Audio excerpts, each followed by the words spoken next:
In today's video, we're going to be answering one very important question. What was the best computer in 1980? Now I know that this is a highly contentious question, especially amongst retro computing enthusiasts. But I think there's a clear winner, and it's this guy, the Commodore 64.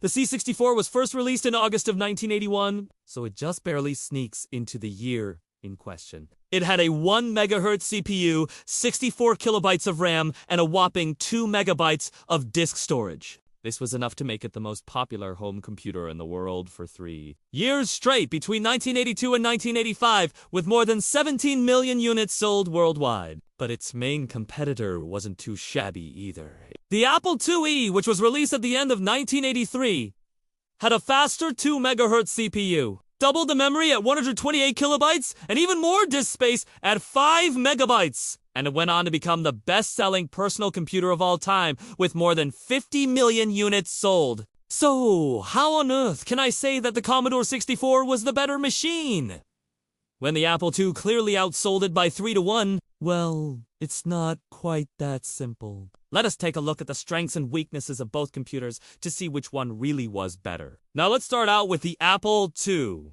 Released in April 1977, it was actually the first mass-produced personal computer with a full-sized keyboard, color graphics, and a 525-inch floppy disk drive built in. This made it significantly more user-friendly than previous computers, like the Altair 8800, which did uncome with any kind of keyboard and instead used switches to input binary code. But that also meant that it was relatively expensive compared to other contemporary machines. The original model cost $4,000, while the Commodore 64 only cost $600. However, the Apple II quickly became the darling of the business world thanks to its ease of use and compatibility with third-party software. It was also used by the CIA as well as the White House, and President Ronald Reagan himself used an Apple II to write his speeches. If you want to learn more about the history of the Apple II, I've already made an entire video about it, which I'll link up right here.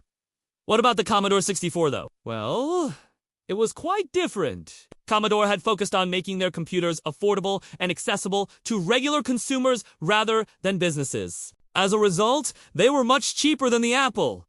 But unlike Apple, they didn't have nearly as much success with third-party developers. This was due to a number of factors, such as the fact that the C64 used a custom CPU, which ran at a slightly inconvenient 1.023 megahertz, as well as the fact that Commodore didn't have a very good reputation in the industry. They were known for producing low-quality, unreliable products that often broke down, and the C64 was no exception. In fact, many people believed that it wouldn't even hold up to basic use for a single year. This means that if you owned a C64, you probably had to buy a new one every couple of years. So, even though the C64 was cheaper up front, you would have to replace them more frequently, which actually ended up costing you more money in the long run. However, you could always just buy second-hand units, which is what most people did, despite its bad reputation for reliability. The C64 was still extremely popular because it offered users a better value for their money. For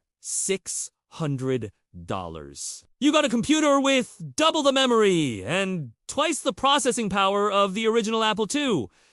In fact, by the time the Apple IIe came out, the C64 was the more powerful machine despite being 7 years older. The C64 also introduced several novel concepts that were later adopted by competitors, such as the built-in 15-pin monitor connector as well as the joystick port. Although it wasn't the first machine to have either of these features, it was the first to combine them all in one package, making it easier than ever before to connect game controllers directly to the computer. And speaking of games, even though the Apple II had better overall software support, the C64 specialized in one area in particular, and that was games. Because of its technical limitations, C64 programmers had to get very creative when designing software. They had to work around the chip's lack of certain features and its limited amount of RAM and ROM.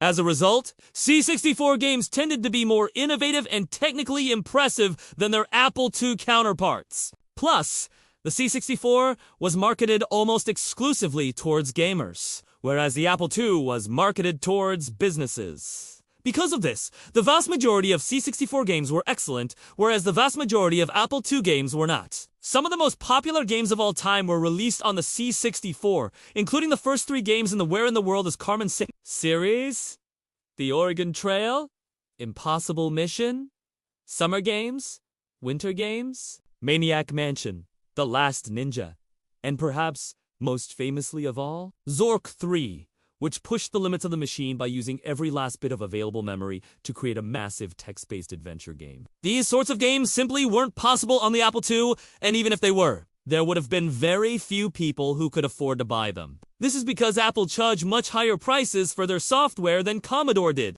On average, Apple II programs cost $100, while Commodore games usually cost just $35.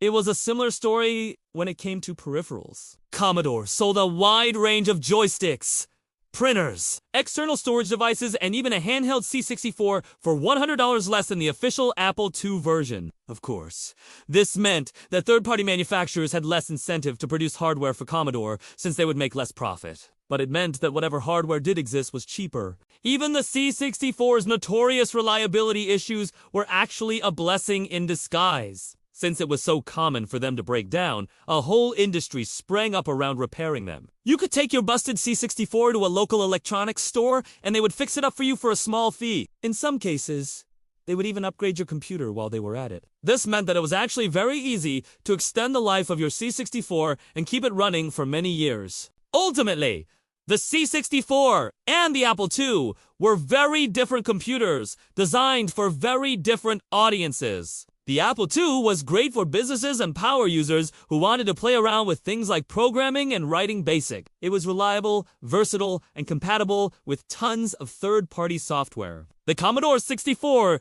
on the other hand, was great for casual users who just wanted to play games and have fun. It was cheap, easy to use, and it offered a lot of bang for your buck. It also encouraged innovation in game design and inspired some of the greatest titles ever made. I'd love to hear from you guys today.